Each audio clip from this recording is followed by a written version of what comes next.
When I first thought that I was pregnant, I was having a lot of issues at work, so it really was not a great time to be pregnant, if you will. And it wasn't planned, and I wasn't married, and I was terrified. And I didn't know what to do, So the first things at that point in my life, I was like, what am I gonna do with a child? I was 24, I think, and I didn't know what I was gonna do with the baby. At that time, my dad was in jail, actually, and he was coming off of being on drugs most of my life. I was trying to get ready for him to come home and help him stay clean, and that was like my main focus was work and my father. So now I got a baby on the way. I was thinking about getting an abortion.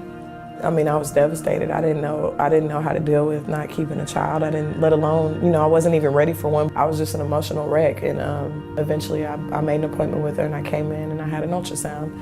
And when I came in and I heard the heartbeat for the first time, that changed everything.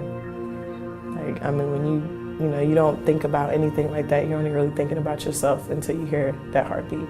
And then you know that's somebody else's life in there, So, when I heard her heartbeat, I decided to keep her. And now my daughter's about to be 3. When I got to hear how strong her heartbeat was, I was like, I felt like she was supposed to be here.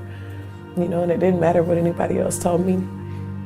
It didn't matter if, people were like, well, you can't afford a baby right now. What are you gonna do with the child? And none of that mattered anymore. You know what I'm saying? All that mattered was that I was blessed with the ability to carry life inside of my body.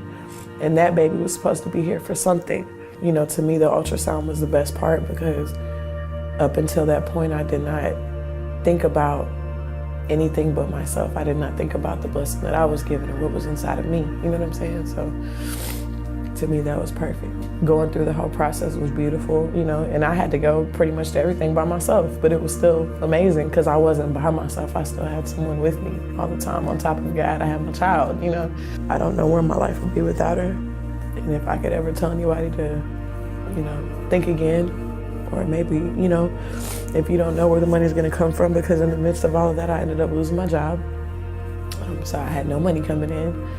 And my unemployment stopped a week before I had her, I think. So I had no money, literally.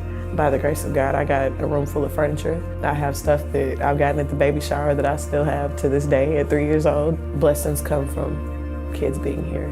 And you'd be surprised what will happen in the way the doors that God will swing open for you if you just let him do his thing, Like for me, I got to hear how strong that heartbeat was and how solid it was and how immovable it was. Like there was nothing I could do to make that not happen unless I went against God's will for me.